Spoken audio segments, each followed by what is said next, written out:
This KFAN podcast is sponsored by Builders and Remodelers, exclusive Twin Cities provider of Elements Windows. Get the highest quality windows at unmatchable value. Visit buildersandremodelers.com for more details.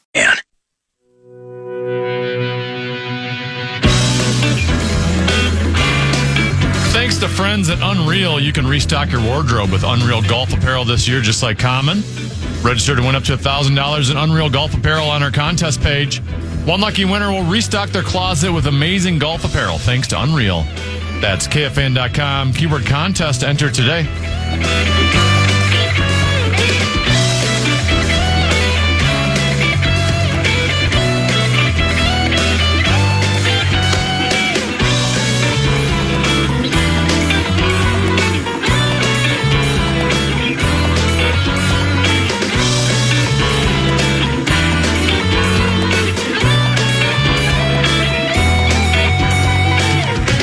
Couple 13-14 past Common Man program. Hour number one in the books. It was fast-paced, controversial. Time now for 534. Time now for 5 questions. Well, actually 3, but 5 sounds like more than 4. Question number 1. And now it's time to go in the paint.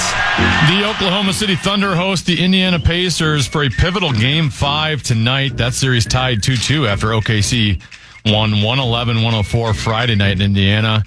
Common, what'd you think of the Thunder's comeback in Game 4, and who wins tonight? I think I'll take. Now I've got money. Do I have Indiana in that bet with Rosen? I do. I think so. Yeah, I think I got Indiana. Though I do think which was looking good for most of Game 4. Exactly, until SGA started to do his thing again. I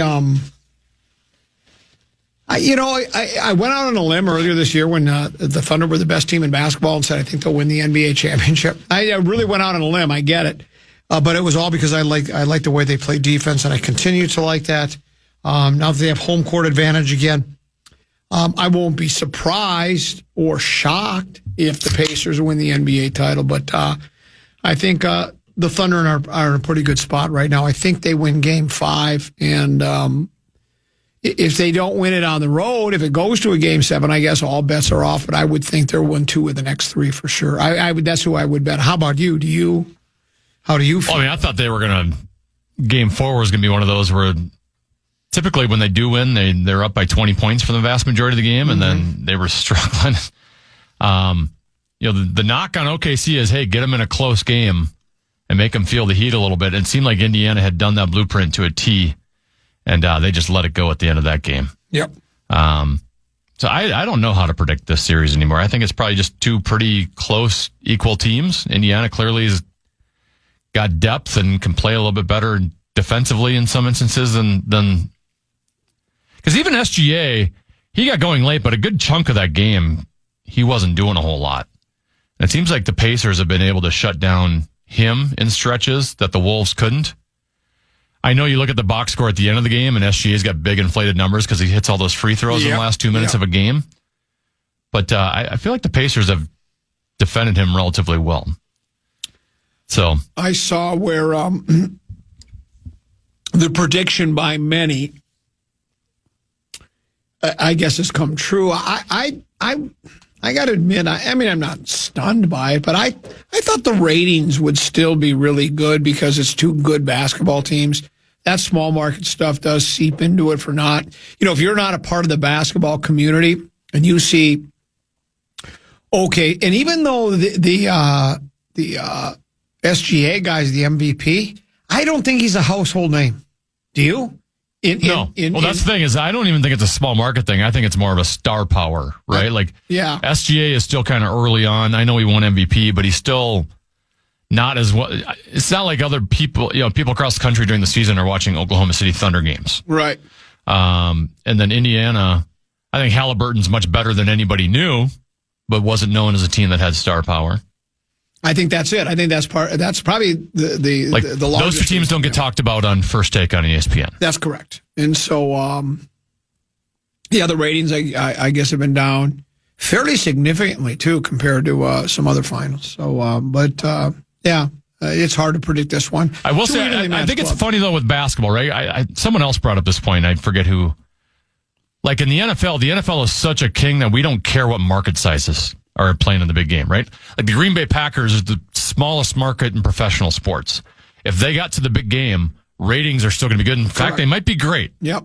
With Green Bay in it. Yet for some reason, in basketball specifically, we just are obsessed with market size. And especially, like you say, star power. Yeah. Yeah, if you got big names. When you got guys, the first name basis guys, Steph, LeBron. It's LeBron. LeBron, back in the day of Kobe, MJ, all those. That's people would... Shaq, because they could play. No. Question number 2. It's time now to consider the course. Is this new? Yeah, we'd always had our original golf-related open was just common, goes back to the first tee. Yeah. And then just for the longest time, I was just playing Masters music. But I figured, let's try to change it up a little bit. So, consider the course. You've put more effort into today's show for something new than I have in the past 25 years. Congratulations. I appreciate that. No, seriously, thanks. Somebody's got to do it because it ain't going to be me. And it kills another 10 seconds. So that's great, yeah. James Colgan of Golf.com is reporting that the PGA Tour is expected to sunset Jay Monahan as PGA Tour commissioner after a transition period with the new CEO, Brian Rolap. The transition could happen as soon as the end of this year or as late as the end of next year. Common, what have you thought of Jay Monahan's work as PGA Tour commissioner?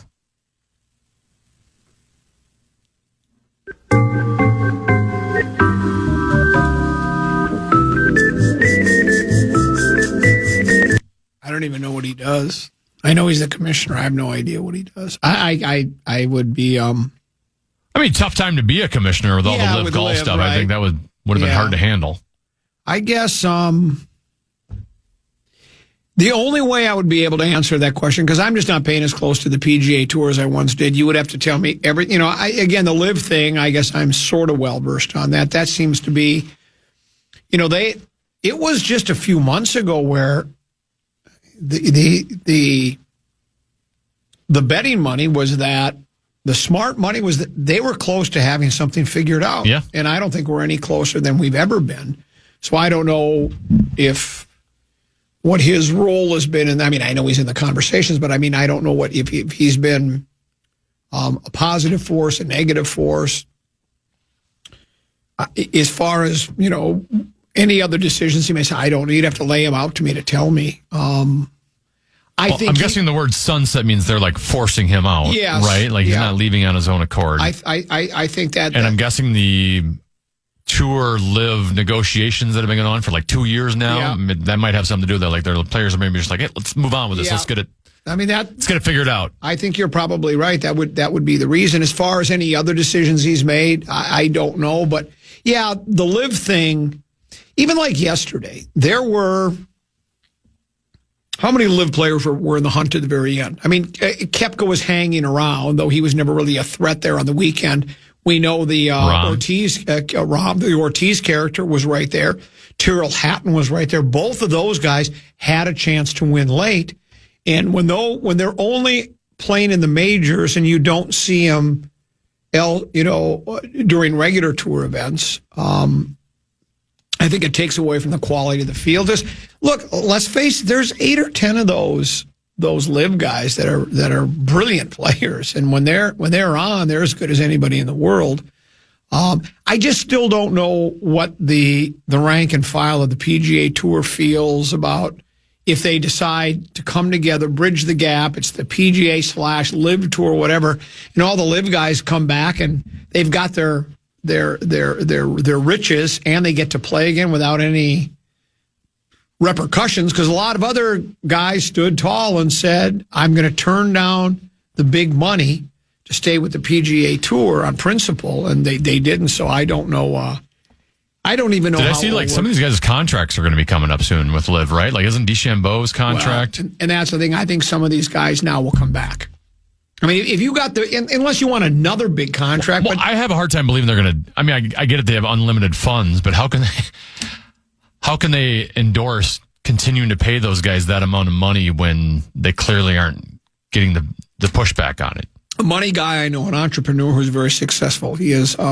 He's very local. Is very good at what he does. He once told me. He said, the Saudi wealth fund, those people know money and how to make money better than anybody. He goes, but they also, even though they have a lot of money, they're not in business to lose money either. So eventually they will say, this just isn't working. We have to do something different. So you're right.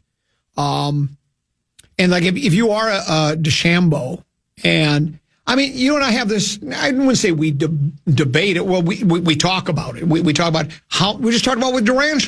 How much is the money more important than anything?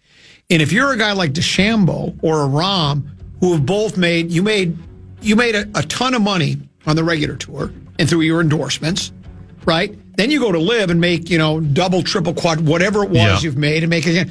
Do you really need to get another contract out of live, or you can say, I've got so much money. Plus, you're investing that money. Well, DeChambeau makes so much money just for social media and stuff now and in products he endorses. That's what I'm saying. Yeah. So you make so much, so it's after a while, do you really need another, $200 million contract out of live? Or do you just say, well, no, now I want to go back to the tour, play more, and I want to establish more of a legacy, not just in winning majors. And I do think there's something to when you're playing in live golf every week, and then there's 2 or 3 weeks where you're off, and it's just not quite as competitive. It doesn't seem as, even though there's good players there, it just doesn't seem like it's like you really got your game face on. It seems more laid back, and I think it is harder for some of those guys when they go to play in a major. It's like, I haven't had this intensity and this focus and determination when I'm playing live, so I think it would make a difference for a lot of them. I think guys like Rahm would flourish again. I think DeChambeau, I mean, these guys are playing well, even not playing week after week after week on the regular tour. So, it's and I don't know when the end of the, I don't know if the live thing is ever going to come to an end, because we seem to be further apart than we ever were.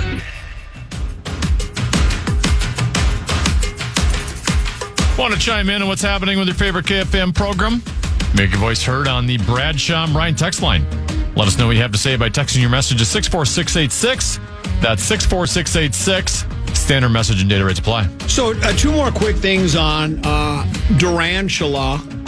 Kevin Durant. There are reports that the Wolves are very interested and have been very aggressive in trying to reach an agreement with the Phoenix Suns to trade for his services.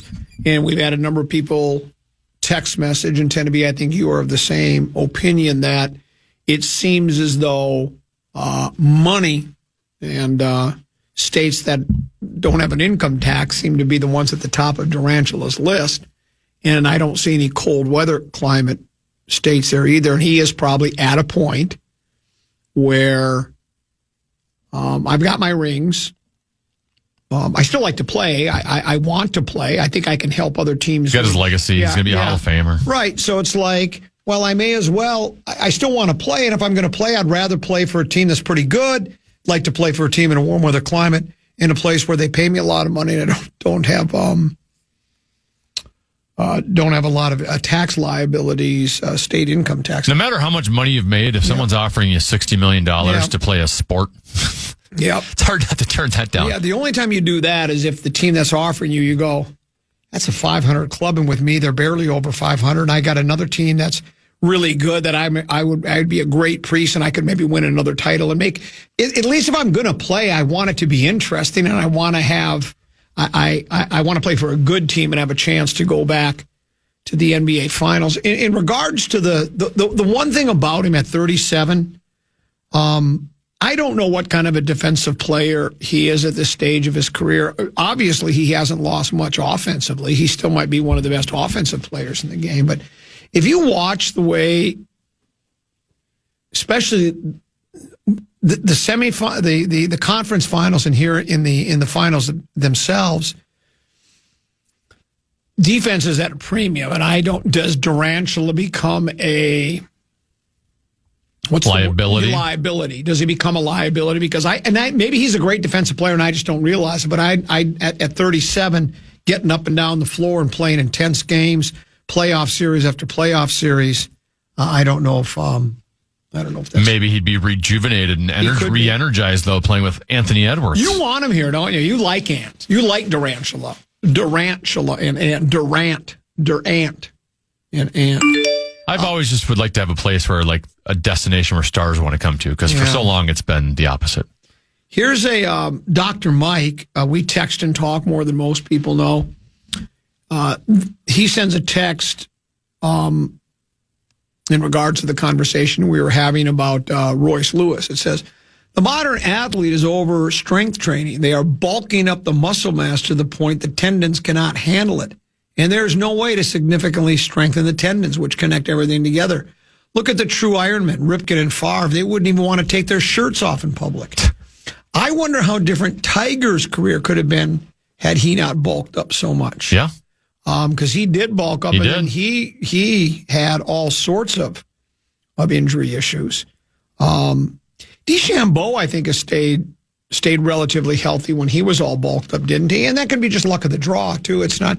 But even like Rory is not DeChambeau bulk, but he's a lot more muscular than he was when he started out, and he's been pretty healthy. Yeah. I've had a number of people, too, text on the heels of yesterday's 125th U.S. Open, not talking so much about... We already know what a brilliant back nine Spawn had. I mean, he was he shot 5 over on the front. He shot a 40. Yeah. That's not unlike a common man round on 9 holes of golf. And yet he came back he birdied the last 2 holes. He shot 3 under on the back. He was simply brilliant. But a number of people are text messaging about some of the behavior of some of the players. You saw what Wyndham Clark did, didn't you? He just destroyed his locker. I saw the visual of the locker. Yeah. Does it look like... It doesn't look like he took a golf club to it. It looks like he just kicked it in. But he did multiple. Yeah, he did multiple. There's 2 different lockers. Did you see Cam Young, the guy that I will never, ever bet on? I used to bet him in majors because he'd always have good odds. I'm like, he's going to get one of these things. Right.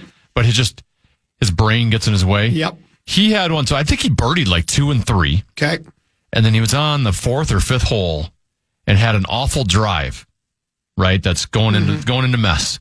And he takes his driver, hits it on the ground, was about to do it a second time.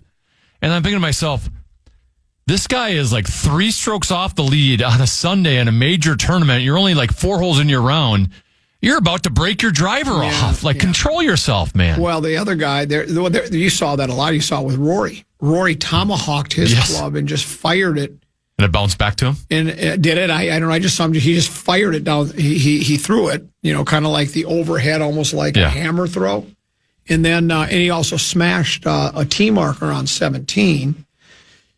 Tyrrell Hatton he's got anger management issues, man. He's angry anytime he hits a bad shot or a shot that he believes is bad.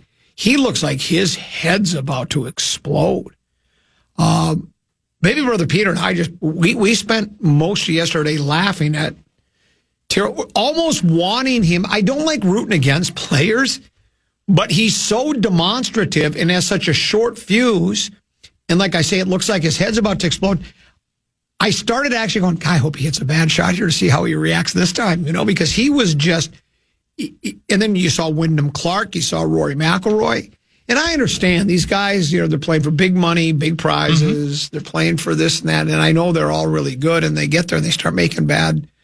But to destroy a locker like that, that's somebody else's property, yeah. Yeah, you've got to. If you want to destroy your own golf club, go at it. And look.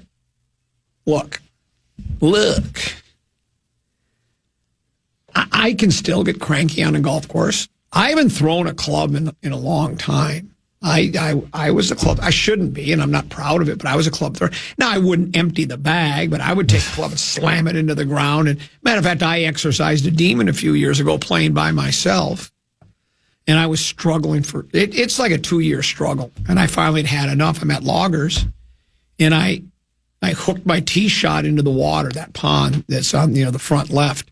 Just an awful shot, and I've been doing that literally for 2 years.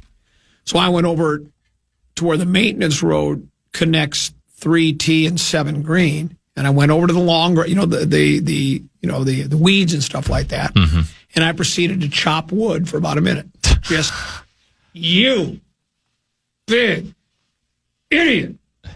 And I exercised the demon, because then I went and I just started swinging big turn, just set my wrist and went after it. I played the rest of that 18 holes and won over par. I was just brilliant. I started hitting the ball further. My irons were going 10 yards further because I was just swinging. The adrenaline. The adrenaline was going. So and I'm a chop. I mean, there's that old saying, you've probably heard this before, Tenneby, where somebody will look at you and go, son, you're not good enough to get mad. And it's true. I shouldn't be getting mad. I'm not any good. What makes me think I should be getting upset? So I understand why these guys who are playing at the highest level, and they seem to have it going, and many of them are working for these 4 majors. That's what they're looking for. Like Wyndham Clark, because he won it U.S. Open, he probably thinks, well, that's what I play for now is majors. Yeah. I'm not taking away his major. He seems to me to be a one-hit wonder, right? I don't think Wyndham Clark, he may. Well, he had a little stretch there. He had a stretch afterwards, but he just doesn't seem like a guy to me that we're going to see return and start stacking major after major. Maybe. Who knows? I mean, even guys like Spieth, it came to an end, right? Spieth had majors. Justin Thomas only has a couple. There are a lot of players that it looked like they were going to go on and be the next great thing, and then they've kind of leveled off. So I'm going to try to control my temper the rest of the program. It's a hard game. It is a hard game. There's no question. We'll break. We'll come back with more. It's the Common Man program along with Tenneby here on The Fan.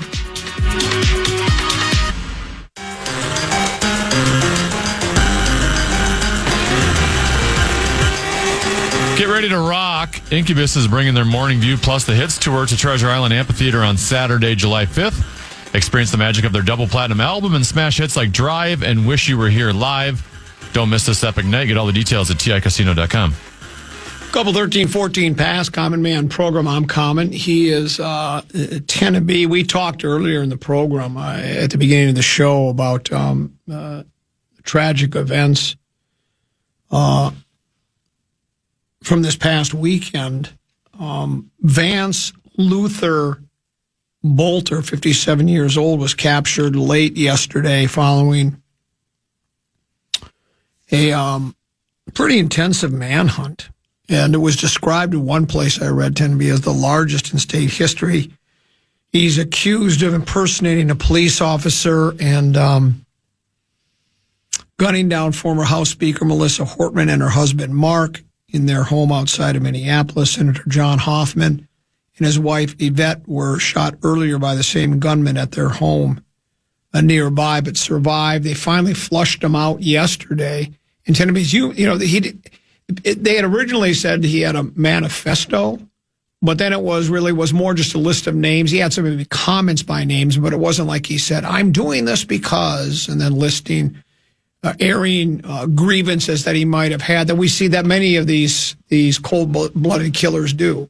Whatever the case may be, whether it's a school shooting, political attacks, whatever the case may be, they release manifestos. More chilling news has come out, including apparently that he was attempting to go to 2 other homes that evening had he not been stopped. It was kind of the quick thinking. I think was it the Brooklyn Park Police Department that said, if he's at this house, the Hoffman house, which was 9 miles away, was that Champlain Park? Champlain was the first one, I believe. That was the Hoffmans were. And then the Hortmans were in Brooklyn Park. And so they went there and they caught him red-handed. Matter of fact, now they say one of the officers witnessed him murdering one of the victims. But did you say there was... Well, so the new news today is he actually went to 2 others before he went to that Brooklyn Park house where the Hortmans were killed. So one of them, they were vacationing? Is that... That was the one in Maple Grove. Okay. So he went to Maple Grove, rang the doorbell, dressed up as a police officer. They were on vacation, so they were not there. Then he went to New Hope, and New Hope Police was also doing a welfare check. So one of the police officers pulled up next to Boelter in his, fake police car. Right. stopped next to him, rolled down the window, tried to talk to him. Apparently, Boelter, according to the New Hope police officer, didn't say a word and just stared directly straight. Okay. So she ended up going to the actual New Hope house, called back up, and Boelter, I'm sorry. Yes, sir. Boelter ended up escaping there, and that's when he went to Brooklyn Park for the last one. Yeah. And they were also doing a welfare check there, which interrupted that one. Any other... I shouldn't say interrupted, he finished it, but... Any other... So I just... there's a little tweet thread, because he's in court right now. Okay. Lou Ragoose from Care 11. Quote, Dad went to war last night. Vance Boelter texted his wife and other family members at 6:18 a.m., according to the new federal criminal complaint. In Boelter's wife's car, police found 2 handguns, $10,000 in cash, and passports for her and her kids who were with her at the time. Boelter had tested, quote, there's going to be some people coming to the house armed and trigger happy, and I don't want you guys around, end quote. The complaint says Boelter bought some of his tactical gear on June 9th, flashlight, rifle case, ammo, and letters for making the fake police license plate. Regarding the owner of the Buick, a random guy, the complaint says, Boelter approached him at a bus stop, asked to buy his e-bike, went to his house with him, asked to buy his Buick, went to the bank together where Boelter emptied his account and bought the car and e-bank. Besides the 4 lawmakers' houses he visited the night of the crimes with intent to kill, the complaint says Boelter's Jarman GPS trip history showed him going by 2 other lawmakers' homes at some point. His notes had lots of intel for stalking the Hortman's house. In the Buick he left abandoned, he had a note with full confession to being the shooter at large, the complaint says. In court with Boelter right now, sitting next to his attorney, no notable expression, courtroom filled with reporters and government employees, law enforcement. Boelter says he wants a federal defender, says cannot afford a lawyer, makes $550 a week in part-time work, but his house is paid for and has 7 vehicles registered in his name. Magistrate Judge John Doherty assigned a federal defender, but asked them to do a financial study in case any questions come up on that. So that's the latest. They're in court right now, so we might be getting some more info as we move along. Okay.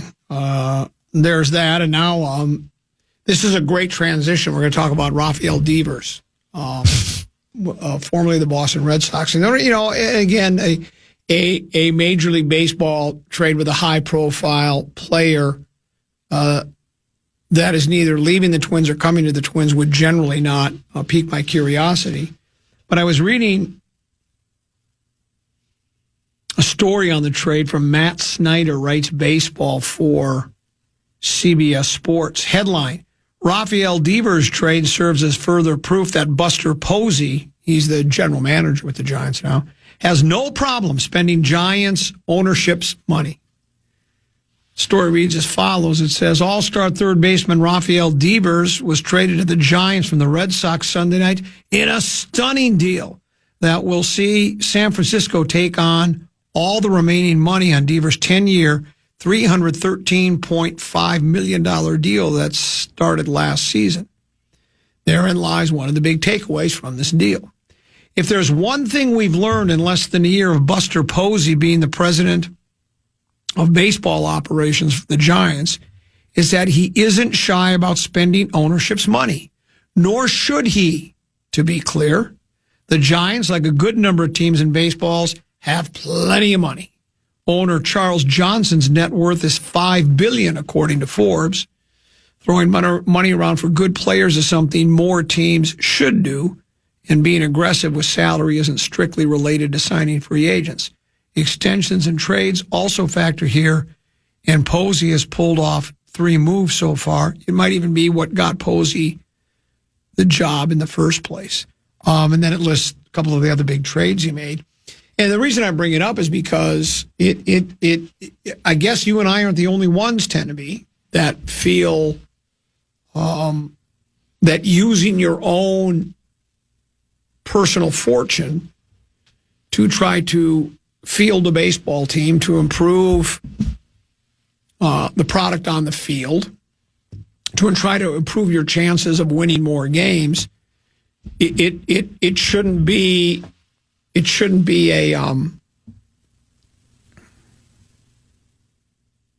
a non-starter. It should be where, well, sure you can, and you don't have to spend all of your net worth. But, we talked about how much a million is and how much a billion is. I could dig it up, but it's that, a million seconds is like, I don't know. I'll find it here somewhere. But the poll ads are worth roughly that $5 billion as well. And they have done just the opposite. They shrink their payroll and don't want to spend any money. And I'm sure, Posey isn't doing this on his own. It's not like, I don't think the Giants are absentee owners in which the owners are going, they'll come back later. So what'd you do with the team this year? Well, I spent another $313, but you did what? I'm sure they're all in on this as well. And, in the AL West. I think that what you were looking for is a million seconds is 11 days, 13 hours, 46 minutes, and 40 seconds. A billion days is the equivalent of 31 years and 8 months. Yeah, exactly. Almost 32 years. So I think sometimes when people think of a million and a billion, they don't realize how significant of a difference it really is, and that if the poll lads were to go out and spend money like Buster Posey and the Giants are, it wouldn't send them to the poorest. It wouldn't be like, I don't know how we're going to make rent, or I don't know how we're going to be able to, afford that membership over at Interlock. And it doesn't work that way. And I think that's the frustration many people have. And to be competitive, particularly in the National League West, I just glanced at the standings earlier today. Matter of fact, here on the Grum. And give me 1 second. I want to find these again. MLB standings. If you're in the National League, West, the Giants are 41-31, and they're 2 games out of first place. That's how good the Dodgers are. They're 43-29. The Padres are a game and a half, or a game behind the Giants. They're 3 games back at 39-31. In the Diamondbacks, 6.5 games out of first place, are 36-35. The only terrible team there is, we've talked about the Rockies and about how they're attempting. I don't know if they're doing it purposely, but they are tracking toward having maybe the worst record in the history of Major League Baseball. So the Giants don't look at the division and say, well, it's too strong for us right now. We'll wait another day. They've decided we are going to continue to try to be competitive, not only in the West, but in the National League, and try to get to a World Series. And for me, that's all you can really ask for out of an ownership. Yeah. And I understand too, you and I have said this before. I don't think either of us ever asked the Twins to have the highest payroll in baseball year after year, even have the highest any year. No. But certainly not year after year. But when you seem like you have a pretty good team, a team that actually has a chance to, this team is one of the better teams in baseball. And if you could just fortify it a little bit, and in the case of the Giants, they're just not doing it a little bit. Devers is considered one of the better players in baseball. Now, if I remember correctly, he was a bit of I don't even know if I'd call him a malcontent. He was asked to move from third base with the Red Sox to play DH because they were going to get, who's the guy that played for Houston all those years, their third baseman?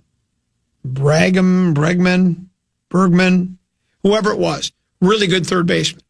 And at first, Devers said, I ain't moving off third base. There's no chance. That's my position. And I understand that, to me. That would be like if they asked you to, produce the Paul Allen project. You'd say, well, no, I'm here with the common man. This is what I love to do. That's probably a bad analogy. And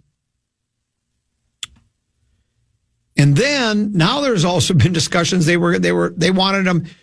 I think the first baseman got hurt. And they said, would you mind taking a few ground balls at first? And I guess at first he said, I'd really rather not do that either. So, but he kind of acquiesced in both cases, because, it's all for one and one for all. So, I don't know if that plays a part into, then the Red Sox, obviously they've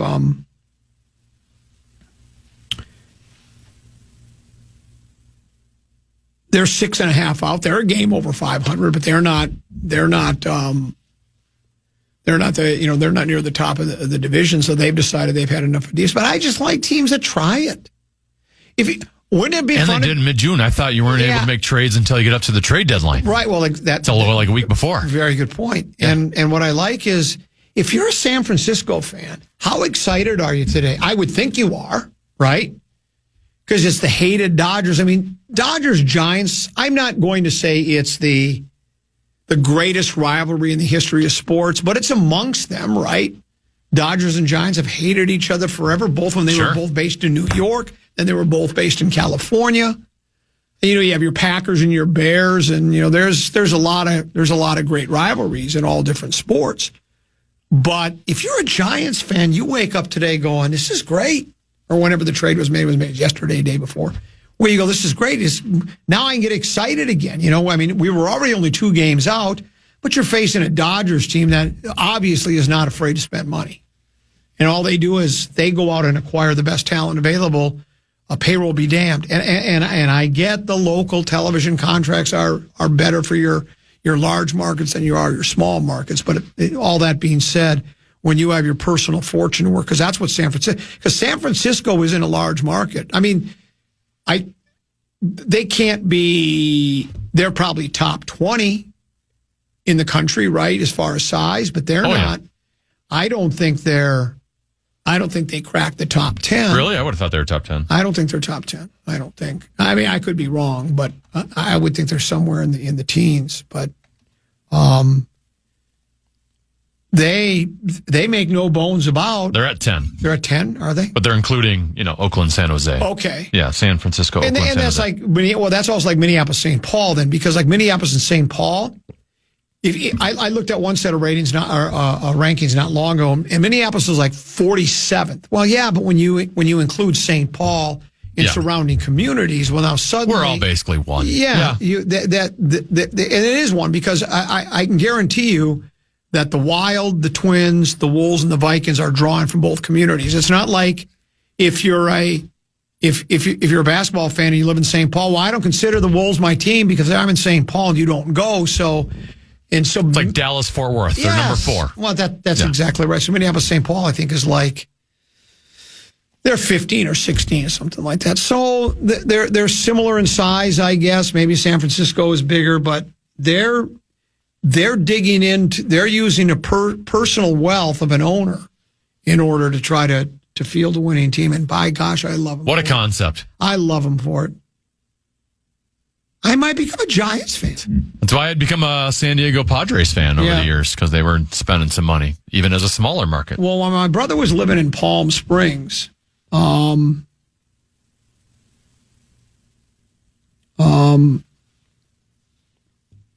became a Dodgers fan because that was what was on TV all the time, right? Kind of convenient, though. You're close to Los Angeles. You're getting all the Dodger games. You're watching them because my brother's a big ball guy, so he's watching the Dodgers. So why not become a fan? It's a great team to be a fan of if you like to win. If you like fielding competitive teams and go, well, look at our club. This lineup, top to bottom, like their bottom 3 guys are as good as like a lot of the middle 3 and a lot of other lineups all across the league. And look at our starting pitcher. Oh, and by the way, we got Ohtani. Now, he wouldn't fit here. Trust me, I get that. Ohtani wouldn't be a fit in Minneapolis, and I get that. I mean, that's been established. So I'm kind of excluding him from the conversation. Here's one.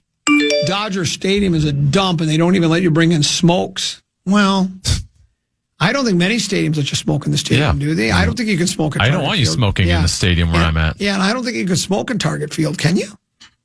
I mean, people might not stop you. I mean, if you fired up a cigarette, I don't think somebody's going to stand up and say, put it out, but I don't think that's allowed.